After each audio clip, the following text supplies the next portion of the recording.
Yeah, announcing this lawsuit against the state. They've already kind of said what they have, what concerns they have with the state. In terms of the city, they're calling it sanctuary policies. General reaction, I guess, to the lawsuit and what concerns they might have with whatever policies they're going to target. Yeah, so I took a look at the lawsuit this morning, and the Trump administration is suing the state of Connecticut, the city of New Haven, Governor Lamont, Attorney General Tong, and me for these alleged violations of federal law, which are just blanketly untrue. I think there's a number of things I think important to point out. First of all, we're proud to be a welcoming city and to welcome immigrants. If people want to be a productive part of our community, we welcome people, period. And we work really hard to make sure that our city is a welcoming place, no matter what. Second, we have,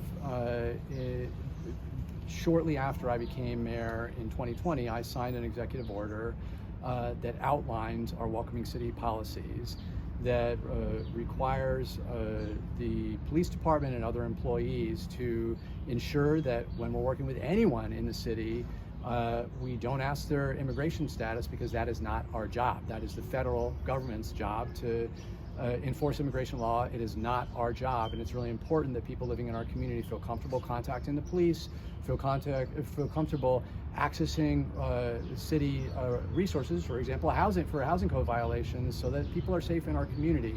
However, the executive order over and over and over again in the executive order says that employees are not allowed to do this unless required to by law. And the complaint that's been submitted by the federal government has untruths in it and is misleading. There's actually quotes of the executive order that have ... where they don't finish the sentence, and the last part of the sentence in the executive order actually clarifies the beginning part. So whoever wrote this executive order actually is misleading people, including the courts, as to what our policies are.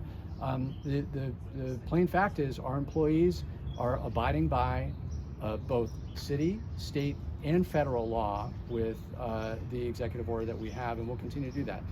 It's not surprising to me that the Trump administration is targeting us. I've been a vocal critic of the Trump administration and their policies, particularly around their very aggressive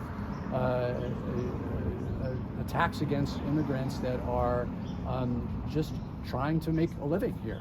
It's one thing if the immigrant is doing something that is criminal and violent, and those individuals we hold accountable in the city of New Haven as well. But it's another thing if people are just trying to live their lives and be productive members of our community. And so, we're going to fight this lawsuit with all we got, and we are very confident that we are on the right side of the law here. Other questions? Okay. Thank you. Yep.